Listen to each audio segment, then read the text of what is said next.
Krabi Krabi. Aujourd'hui, mes chers bladers, on se retrouve dans une unboxing d'une nouvelle toupie MFB, donc une toupie qui a été éditée sous le format Burst. Cette toupie était disponible dans le B164 volume 20. Il s'agit donc d'un random booster. Le random booster appartient au système Super King et on pouvait obtenir dedans plusieurs toupies, dont la toupie de Silas Carlyle, mais aussi, moi ce qui m'intéresse, la Eagle et la Sagittario. Aujourd'hui, on va s'ouvrir seulement la Eagle parce que la Sagittario, je ne l'ai pas encore trouvée. Dans la boîte, nous pouvions retrouver deux papiers. Un, c'est la notice, et l'autre, c'est une sorte de petit papier disant que c'est bien cette toupie dont il s'agit. À l'intérieur, nous retrouvions aussi une plaquette de stickers composée de 3 stickers. Un qui se mettra au niveau du boulon et les deux autres au niveau de l'anneau d'énergie. Le layer est donc entièrement en plastique. Il est de couleur gris et bleu foncé au milieu. Chose que je suis relativement déçue. Le bleu devait être sans doute bleu clair puisque sur toutes les images il est bleu clair. En contrario, en réalité, il est bleu foncé et je suis vraiment extrêmement déçue pour ça. Il est pas si beau, pas si harmonieux que ça et je m'attendais vraiment à mieux. Et d'ailleurs, ce layer c'est de type équilibre.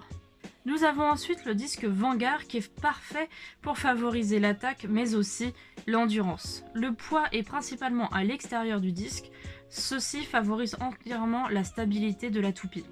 Cependant, vu que le disque n'est pas régulier, il n'est pas parfait pour optimiser un maximum l'endurance. A contrario, cette irrégularité est parfaite pour assigner des matchs fatals à l'adversaire. Ensuite, nous avons le driver Merge. Il est d'ailleurs équipé du système Dash. On le voit grâce à la capsule rouge. Ce système permet une capsule beaucoup plus résistante. Le driver Merge est d'ailleurs parfait pour favoriser l'attaque. On le voit grâce à sa pointe qui est relativement plate. Vu que sa pointe n'est pas totalement plate, mais aussi légèrement irrégulière, on pourrait se dire qu'elle favorise aussi un petit peu l'endurance, mais il est plus utilisé pour favoriser l'attaque. Voici la toupie une fois remontée. Vraiment, elle est harmonieuse au niveau des couleurs, mais elle n'est pas si belle que ça. Je suis vraiment déçue par ce bleu trop foncé, qui aurait été un minimum plus clair, ça aurait été juste parfait. En plus, s'il avait été un peu plus clair, il aurait pu correspondre à 100% à la réédition qu'il devait représenter. D'ailleurs, il représente la Earth Eagle 145WD Mitsuya Cider Blue Version.